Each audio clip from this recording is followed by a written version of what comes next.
I really believe that when you just compete for yourself, it will never come close to what you're willing to do for someone or something you love. 6-time New York Times bestselling author, 2-time national champion, Heisman Trophy winner, NFL, MLB, huge foundation that's reaching millions of people. My first question is, I know I'm not stronger than this guy, but maybe, just maybe, I would be willing to do something he's not willing to do. Speaking of life achievements, you've done so many things, but I would imagine your greatest life achievement so far is... This is the first time that I've ever talked about it. Hi, I'm Steven Schongert, CEO of City Lifestyle. Today, my wife Moriah and I sat down with Tim Tebow.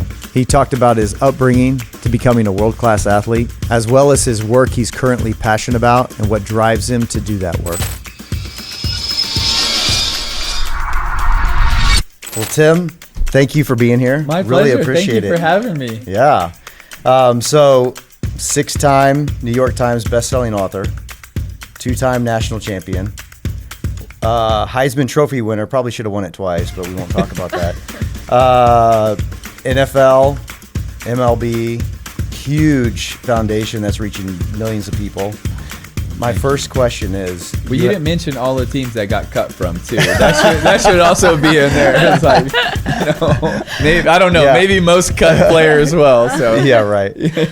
So first question out of all that, though, is you had a curl contest in 8th grade. Yes. Tell me about it. Oh my goodness. That was at the Burley Band retreat. That's hilarious that you know that. Yeah, I was the end of my 8th grade year, going into my 9th grade year, and our church and team that we played for at the time, and a bunch of other churches, youth groups, and teams all went to a Burley Man retreat. And so it was all of this Burley Man competition, chopping wood, tug of war, races, sprints, all of the games that you could imagine are at it. And near the end of the competition, they challenge all of the different teams, pick an individual from your team, and we're going to have a curling competition on stage in this nasty smelling gym because it's all teenagers that smell horrible. And I'm expecting our team to pick like one of the seniors or juniors, and they're like, Tebow, why don't you do it? And I'm looking because my brother, and they're like, me. And I was like, no, he should do it. One of y'all should do it. Yeah. And they're like, no, come on, newbie, you do it. And I was like, oh my goodness. And just, it's been a dream for me too, to just play with my older brother, because he was going into his senior year, and I was going to get to play with him as a freshman.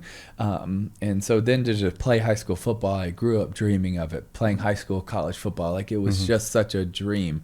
And I know people are like, this isn't that big of a deal. It was everything to me. Yeah. And so now it's my first time actually getting to represent this team before we started 2-a-days in training camp. Yeah. And so I'm on this stage, and as a competitor, you always look to get an advantage. So in something like this, you want to go as close to last as possible. So I walked to the back of the wall, but there was another individual who I knew, who was a senior, and he's one of the strongest guys in the state of Florida, and he's standing against the wall. And he's like, nope, I'm going last. Oh, no. Not much you can do there. And so I'm standing right in front of him, and I'm watching all of the competitors beforehand, and I was like, I know I can beat them. Yeah. And so it finally came my turn, and it was light too. It was just like a 15-pound bar and maybe a 10 and a 5 on each side or something like that. And they were really loose on the rules. They just said, hey, it's got to go from your thighs to your shoulders, and as many times as possible. I thought it was 55 pounds. Maybe 55, whatever. That's something That's like a lot. that. And this was a long time ago. And so just as many times. So you're swaying and just doing anything you can, to get it where they count it as many times as possible. And so I can't remember what the highest was up until I went, maybe 70, 75, something like that. I knew I could beat that, especially not with strict form. And so I just start, curling it and curling it and curling it. And then as I'm going, I'm seeing the whole team that's cheering, and they're cheering me on. And I don't know, I think in a way I just take a lot of pride in who I get to represent, and my brother and family that have played at the school, and my soon-to-be teammates. And, it's your first chance to represent them. And it just meant so much to me. So I was like, I got to do whatever I have to do. But I knew the guy behind me was stronger than me. It was without a shadow of a doubt. I knew him. I knew he's way stronger than me. But I'm so inspired by my brother and my team. And honestly, my brother is a big part. Like, man, I just didn't want to be that younger brother that let him down. Yeah. Oh, yeah. And so I pass what was the leader in the clubhouse at the time, and I get past 100, and the team's going crazy, and so you're just like so inspired, and I get to 150, I get to 200, get to 250, get to 300, and I can't feel like anything in my body. Oh my and gosh. I know I'm hurting myself. Yeah. Like genuinely, not a Yep. good way. Not like Yeah. I'm going to be sore, like I'm tearing things. Yep. Yeah. And I just keep going, and I get to like 310, and I know every time, and it's just the worst form. You're just, it's like pretty much a power clean, Right. right? And your whole body's Right. freaking out. And 311, 12, 13, 14, on 315, my like whole body shuts down and just falls out of my hands. And all the trainers and doctors come over, and they take me on a little cart thing, and I get the IVs, but they don't even want to put the IVs in my arms because I have so much damage in my biceps. Oh my Oh my And gosh. It's talk about, good for a quarterback. Maybe Yeah. that's why I wasn't accurate Yeah. enough, right? Because I tore so much, cow. which honestly really wasn't a smart thing to do, but it meant so much to me. Yeah. And I didn't know what happened. They took me to the medical place after that, and the team told me later that the guy behind me that was stronger, he picked up the bar and he started going, and he did enough to get to second place, and they sat it down, and he goes, it ain't worth it. Wow. And Wow. I just knew when I was curling it, I was like, I know I'm not stronger than this guy, but maybe, just maybe, I would be willing to do something he's not willing to do. Yeah. And it was a cool lesson for me on willingness. Probably should have been a lesson on being smarter though. But it was just cool to make my brother and the team proud. Just competing for them. I really believe that when you just compete for yourself, it will never come close to what you're willing to do for someone or something you love. Yeah. Yeah. I don't think there's Well said. I just don't think there's ever something like, man, if I benefit from this, I can go so far. But if the people that I care about so much, if they benefit, I know I can do so much more. Wow. And that was just honestly, as a learning example to me, just on that. And that was a weird story, but it's such a a fun good story. Such a You've great just brought it to story. complete life. All I heard Yeah. was the actual curling, but man, you just, sorry. that's amazing. That That is is amazing. Wow. It's so fun. Yeah. Speaking of life achievements, you've done so many things, but I would imagine your greatest life achievement so far is you guys just welcomed within the last year a little baby girl. And we have been given the incredible privilege by God to raise 5 daughters. Wow. So Come on. our girls. 5. Five girls. Let's go. I need It's 10. so We got to fun. stop this interview, and I need to interview you. I need a It's list. so fun. I need a list of like 100 things. Sleep training. Oh, listen. Like, when we I could probably give you some advice on sleep training. There's the one thing that I kind of pat myself on the back for is I can, except our last one threw me for a loop, but I can give you some tips and tricks there. All right, I like it. But gosh, raising girls today, like what a gift to steward. Yes. I'm just curious, how has she already impacted you and changed your life? In so many ways, but I would say the biggest is just the responsibility you feel. Sometimes people say, I never knew I could love something so much, and I don't necessarily feel that way. I think from the moment that Demi said she was pregnant, I was like, I was in love with if it was a boy, if it was a girl. Right. What I just Right. there was something that just like it's what a gift from What a God. gift. Yeah. For a time for us to steward as best as we possibly can with His help. But I think the overwhelming thing, if there was one more than the rest, was the responsibility you feel. Especially when we're coming home from the hospital. Yes. Like it's Oh like my gosh. there's not like a 7-point plan that you follow No. and No. a game plan. Like, I've kind of always been that guy. Like, oh, I got this game plan. This is where our coaches want to do it. Here we go. Let's Yep. let's get through it. Like, and and I'm driving home, and I'm 10-2, and I'm driving slow, and Jimmy's like, "What's wrong? Like, everyone's passing you. Like, speed up! Like, you're being more dangerous because you're driving slow." You know? And we checked like 9 times to make sure her car seat was in right. And I was like 10 to 15 miles under the speed limit. The first kid. I was 10 to 15 miles over the speed limit with the fifth one. I love it. It's true. See how it changes. It gets easier. It changes. See how it changes. Yeah. And so we finally get home and so carefully take her car seat out in her car seat, and we walk inside and we put her in the bassinet. And I still remember we're in between the kitchen and living room, and I'm like, "All right, Dibby, what do we do now?" Right. Totally.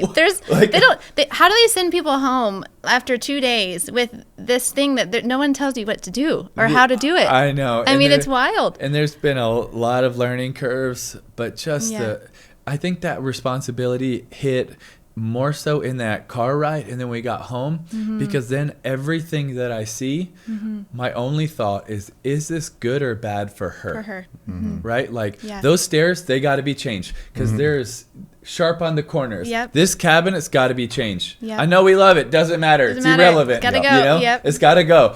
The pool, we got to put a fence up around it. Like there was just everything you thought through what could possibly hurt or help her. The lenses changed. And I just think it's just it's a cool testament to really caring more about someone else and yourself and trying to see the world through their lens and what could help them or what could hurt them. And I think how many times have I really should have thought that way, so much more so about other people, but it's so easy in our life to just see through what is helpful or hurtful to us, and we actually don't strive to actually see the vantage point of other people. And I'm grateful for Daphne for 1,000,001 reasons, but one, because she's already taught me so many lessons. It's amazing. It is such a gift. I mean, there's like, and you're right, like when Moriah was pregnant, there was something that happened that shifted for sure. It's like, I don't care, it's just like a healthy baby. I'm gonna love this baby no matter what. But when that baby was born, like, I'm not a crier, but it's just like instantly just tears just start shooting down, and all of a sudden there's like this chamber of your heart that I didn't know existed. It was already there, just opened up. It's like God's greatest blessing. It is. Someone told me one time in the parking lot, and I love to share this with new parents, and I've shared this on many occasions, but it stuck with me, and it was this woman who we didn't even know that well walked up to me, and I was holding our new little Isla, and she was just maybe a month or two old, had her in my little sling. Thank you. And she came up to me and she said, "Moriah, oh my goodness, she's so beautiful. And look how rich you are." And I was kind of like, yeah, we love her so much. Like she's just, we love her. We just love her so much. And she's so sweet. Thank you. And she goes, "Moriah, no, look how rich you are." And I said, yeah, I kind of was starting to be like, she's great. We love her so much. And she said, "No, I want you to catch this." She said, "If someone walked up to you today and they said you could have literally anything you wanted in the whole world. You could have a palace, you could have diamonds, you could have whatever you wanted, you could have it. And all you had to do is give Isla up. Would you do it?" And I said, "No." She said, "Would you even think twice?" I said, "Of course not." She goes, "Look how rich you are." That's right. And it still, to this day, has just been the sweetest reminder of the treasure that they are. And they are. How kind God is to allow us to have and steward such treasure. And it just, the responsibility part of it, it just came alive for me in that moment. And I've shared that on many occasions with new parents, because it was a really cool pivotal moment for me. That's a really cool story, and that's very wise of that lady. Very wise. Yes. So our mission statement is we empower people to use their God-given gift. And I went through several of your books. It's amazing. I'm sorry. But it's so good. But the book Shaken was so, I mean, that's good for no matter who you are, what stage you're at, whatever. But obviously football is a God-given gift you have. How hard was it to give up that dream? And then what did giving up that dream lead to? Well, it's One, I don't know if it's necessarily something that I gave up as much as it was also something that felt pulled away, Yeah. right? Yeah. Taken away. And, with Shaken, it'd been something on my heart for several years that I almost felt a little bit disobedient in not writing earlier. Because it was something I knew I was supposed to share the suck and the disappointment, right? And to try to be vulnerable with it, which is also not always easy, Right. or you don't really want to sometimes. Yeah. And I remember it was late in the evening, and I was at the house, and I was walking around the kitchen, and I thought of the title Shaken, because I was like, that's been me. So I called the publishers and I said, hey, I think I have the title. I think I want to call it Shaken. And they're like laughing, and they're very kind, but they're like, oh yeah, that's cool. But you mean unshaken, right? Because your faith was so strong that you were unshaken. That's what you meant by it, right? Yeah. And I was like, no, the opposite. Actually, no. No, it's the opposite of that. Like, and I think I want to call it Shaken.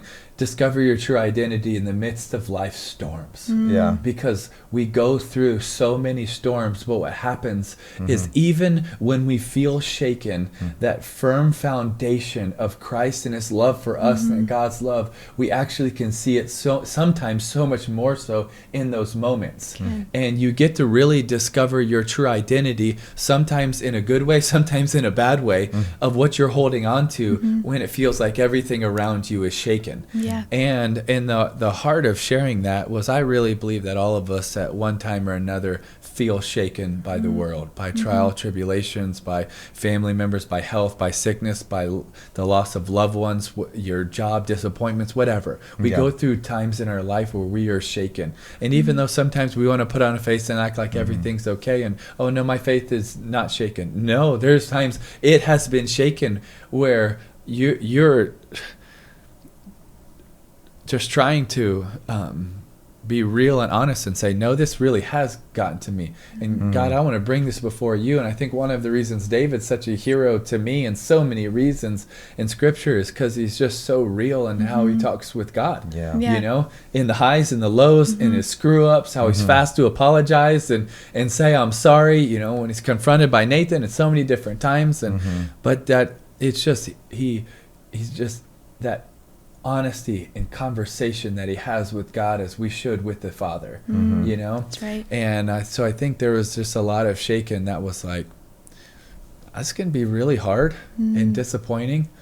But even in the midst when everything feels shaken, God, your love for me is not. Yeah.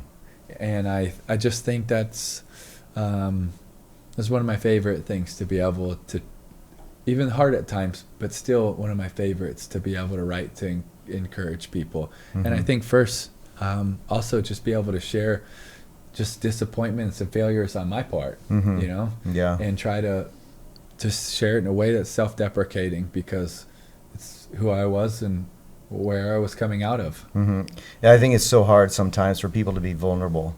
Yeah. And just to like break down. It's like everybody wants to be tough and have this exterior. You look on social media and it's all this good stuff, all this stuff that's going on, but nobody really wants to get vulnerable about things. It's People right. are hurting. Well, what's so true about that, and I think that social media can be used in good ways, it can be used in bad ways, and I think it's used in a lot of both. But one of the things that is, I believe, so hard for so many people is we look at other people's posts or reels or whatever they're called, and you're what you're really looking at is other people's fake best day. Yeah. Yep.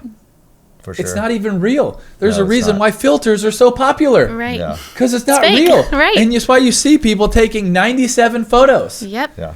And So half true. the time, they're not even happy when they're doing it. Right. They're like, wait, get another angle. I'm going to be happy in this photo. And it's like, but then we compare our reality to their fake best day. And I really do believe that comparison kills joy and comparison kills gratitude.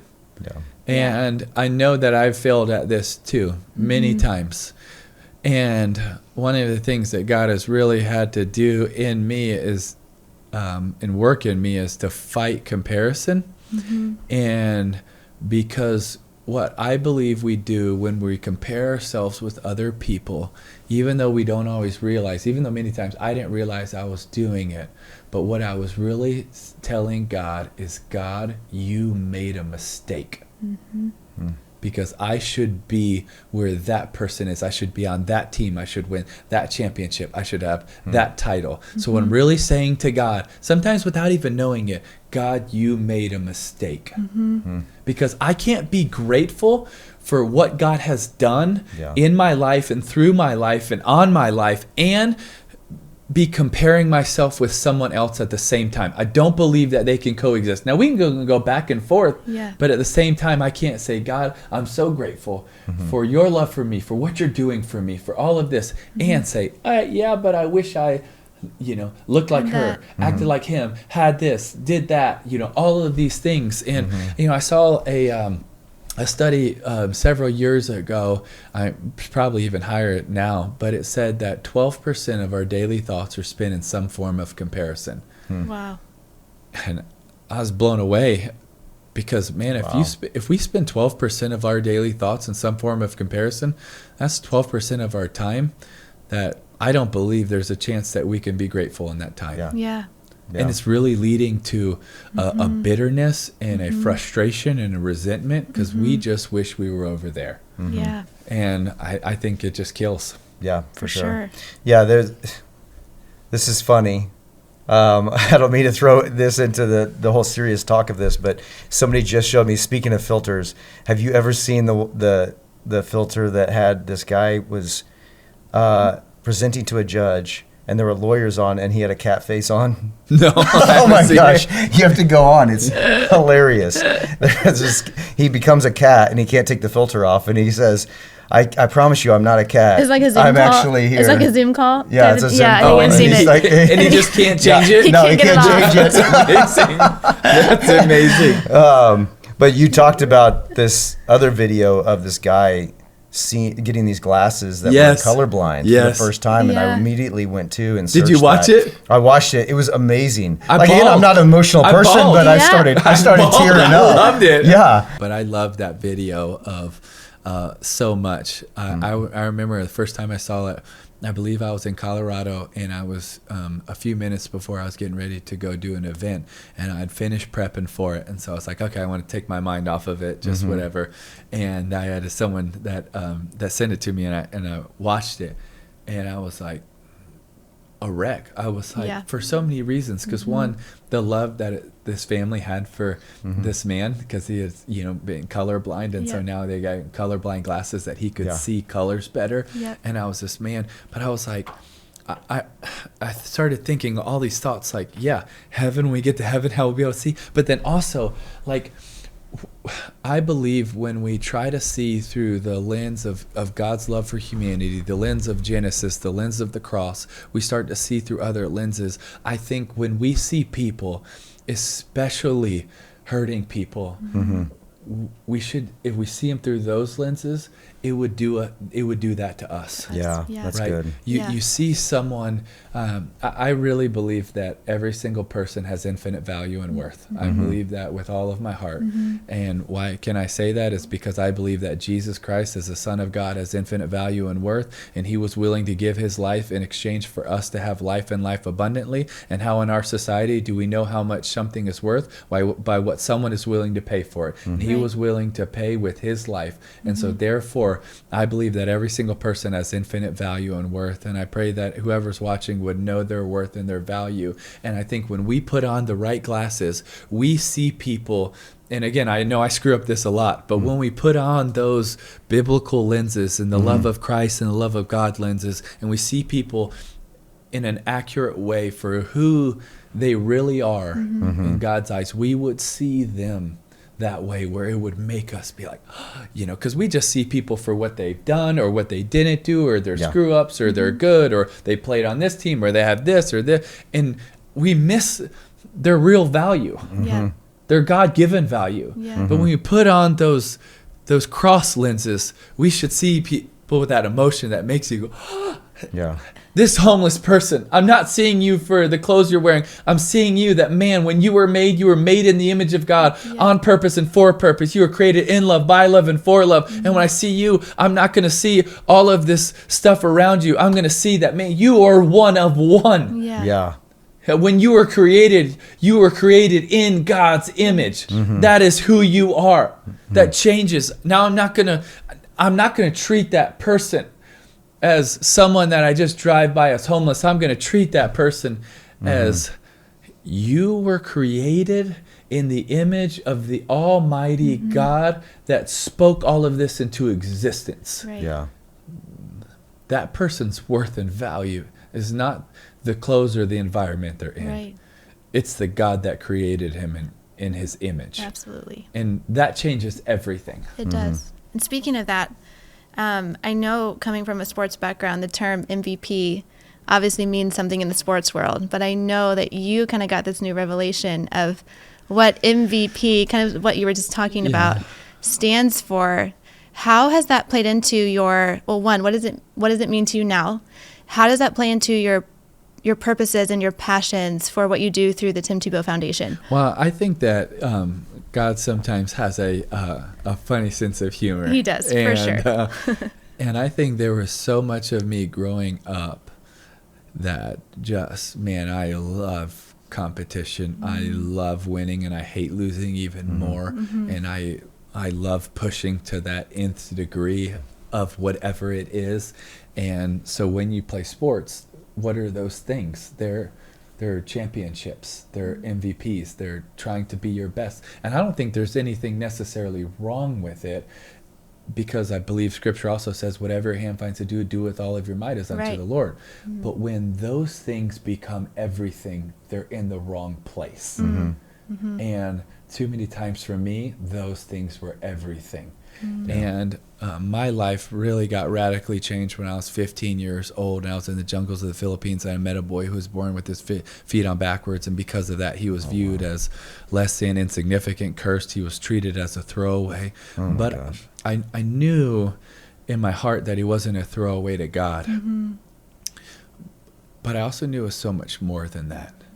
It was also God pricking my heart and my head, and it's almost hard to describe it. And even for a while afterwards, I didn't even know how to describe it. I just went back and I was like, he just changed my life. I don't know how to verbalize it, but what I knew in that moment was, man, I love this game so much, and I love the pursuit of a championship, and maybe every now and then you might have the chance to be, the best, and or your best, maybe the best in something, right? And if you do, you can win an MVP, most valuable player.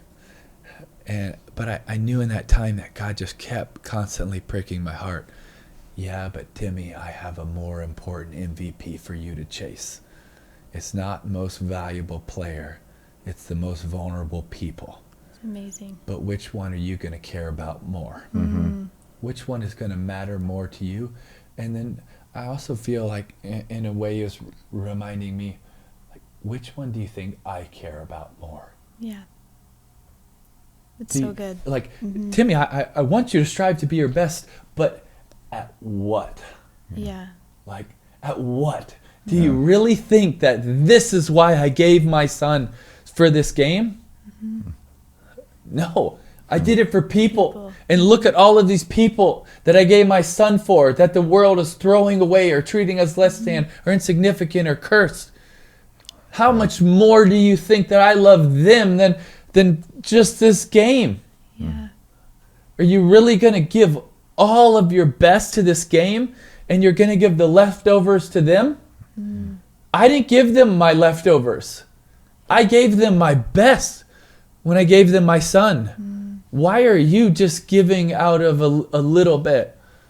Like, oh, when you get time off, or you give this, or I love the Lord, and I'm going to go on this 2-week mission trip, and I'm going to do these. Yeah. No, you're giving them leftovers. I'm not saying there's anything wrong with going on mission trips. That's not my point with it.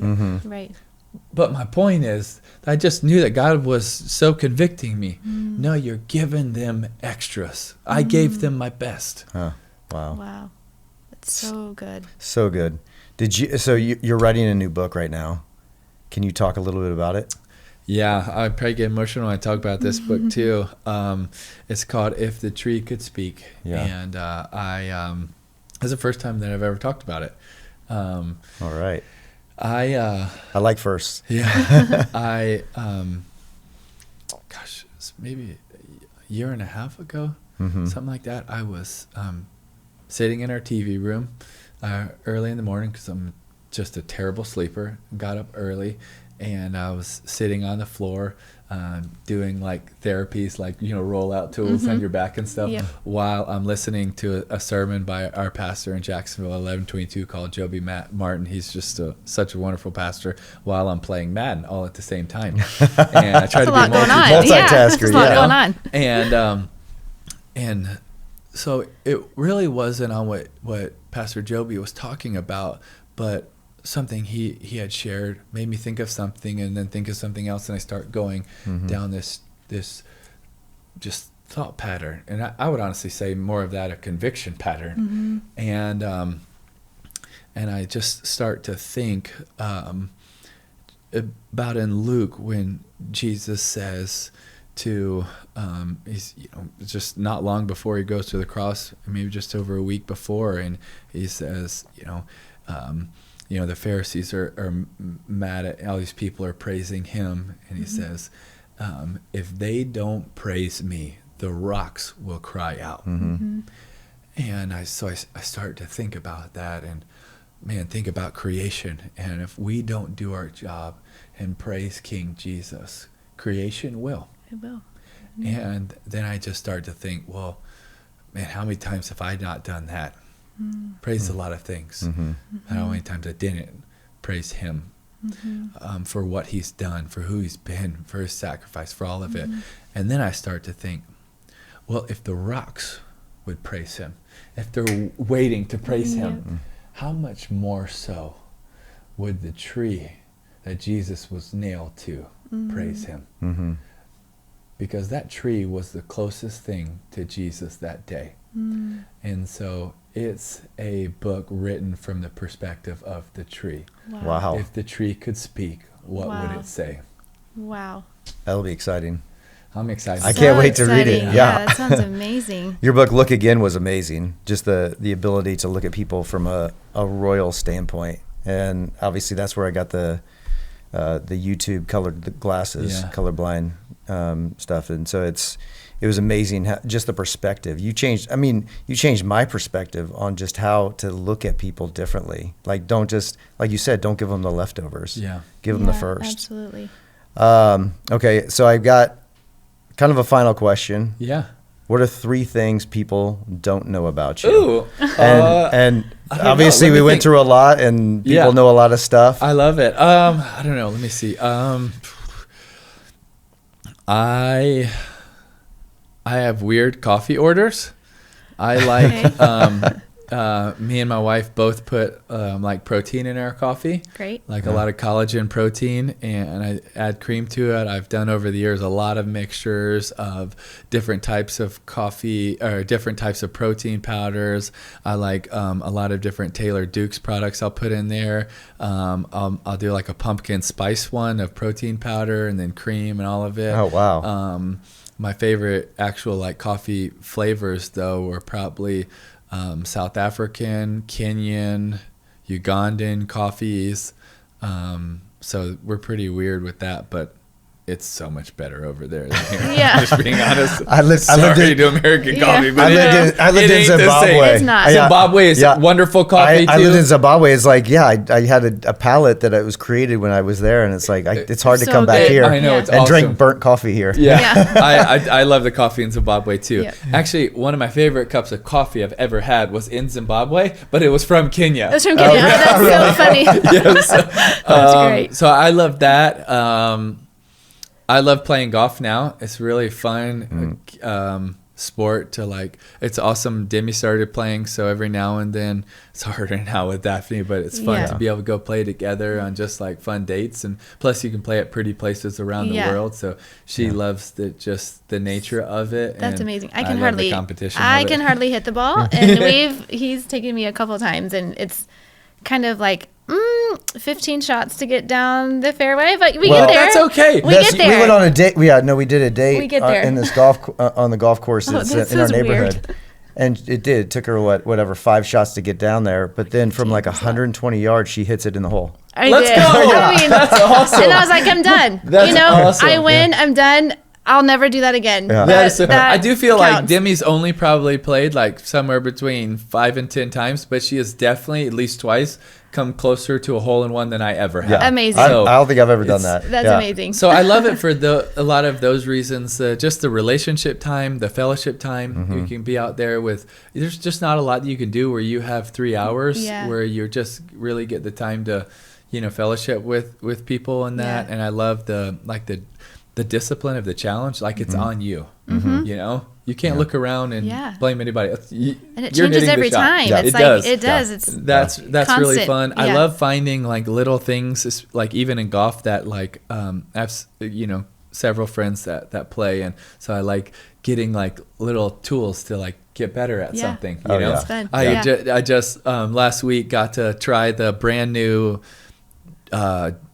Ping G440K, I think it's called. It's like a driver. It hasn't come out yet. And Amazing. I was like, dang, this thing is awesome. This is cool. So you're like, even the little, differences in how you can adjust little things. Like I just always love finding little things to get better, to learn, grow, adapt, not be the same. Yeah, so the equipment in golf. Oh my gosh. It's crazy. Did you try it when down I in first Phoenix? started playing, it's like, a club's a club, right? Yeah. But it's not. Just like in football, cleats or a helmet, they're not created equal, right? And so you're like, okay, so then you actually want to get like good advice. Like, so that's really cool. I enjoy that. One more. I enjoy healthy ice creams. Oh, really? Yes. Okay.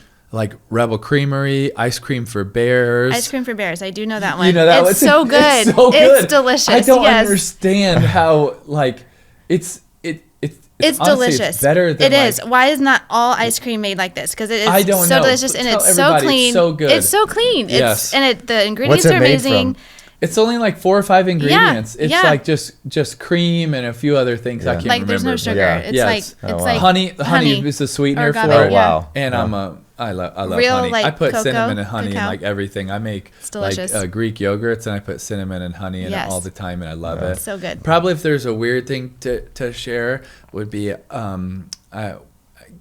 when we go to bed, our dogs come up to the room with us and I usually bring a snack, mostly just to be able to share with the pups. That's so nice of you. No, I love it. so nice of Demi you. always loves it because she's like, look at the bed. And, That's so nice But of it gives you. me, honestly, it gives me so much joy. Like they love it, but I think that it actually gives me more joy than That's them. so nice. And they both come right beside me and they just like, That's okay, so Dad, cute. what are we eating tonight? We have 5 kids, but we have 1 dog. And I finally like him, and he's 4. You finally like him. I Wow. finally like him. He's sweet. The We girls have love 5 him. girls He's and sweet. I have to have a Cavapoo. He's a boy dog, but Yeah, he's it's kind of a not girly boy dog. Yeah, it's a girl Is dog. he It's a girly protective dog. of It's a them? very girly dog. No. No. He He loves just the loves girls. everybody. He But loves the he's girls. great with the girls. He's good with the That's- babies. He doesn't, chew things up anymore, pee in the house. So he's on good I'm terms glad. with me. We've arrived. I'll tell you I what, enjoy him. it's been so fun to be able to watch Daphne with the dogs. They love her, Yep. but they also know now to keep a little distance because they want to get close and they'll like snuggle up. Yep. But then she pulls out their hair. Oh, she yeah. doesn't know, Oh, yeah. But She she just grabs she on. loves it. She loves Yeah. them so much. Yep. But she just grabs They on. grab on, yeah. And she just, They're not letting go. full chunk of hair. Yeah. And so they're like, Wow. okay, I'm going to stay It's like just just- a couple feet. backing up. Like they got burned 3 or smart. more Yeah, times. it's like when a pit bull clinches. It's like they're not letting go. They're So not you're letting go. getting your hair ripped out. Sorry. But it's so awesome. They never like respond. They love her Yeah. so much, but Yeah. they're Sweet. like, Oh, I'll our- stay a couple feet away. Our They're sweet. 10-month-old is now getting into the dog food, so we had to shut it down. Yeah, we found a system Yeah. because she was eating it. Yeah. It's like, can't Ooh. do that. You're number 5, so I'm not like panicking. We're not rushing to the emergency room because you've just eaten kibble, but we're not gonna just like do that all the time. I love it. I was number 5 too, so I'm partial 5. Okay. Plus, it's a good number for grace. It's a great number. Yeah. Yes, it's a good number. Well, thank you for being a part of this. Oh, This it's is our amazing. pleasure. Thanks for having me. It's Yeah, such a fun great conversation. So was how so do fun. people get involved? Your foundation, where do they go? Well, they don't have to get involved. If they'd like to, they can go to timtebowfoundation.org. But I would just encourage them in the fight for the most vulnerable, just wherever they're at. Look at their gifting and their skill set that God's given them and step into the fight, because there really is a fight of good versus evil every day. And it's not just out there. That's what we think so often. It's around the world. No, it's here in our backyards of a battle of good and evil, a battle to value people, a battle to love people, a battle for the most vulnerable that are being exploited in our backyards. And so if they want to join the fight with us, we would love it. But I would just encourage them wherever they're at. Look at what God's given them and step in, because there's someone that needs them to fight for them. With more than 250 magazines nationwide, City Lifestyle is the leading city-based magazine network in the country. If you're looking for a chance to build your own business while having a team and framework you can rely on, City Lifestyle offers an opportunity worth exploring.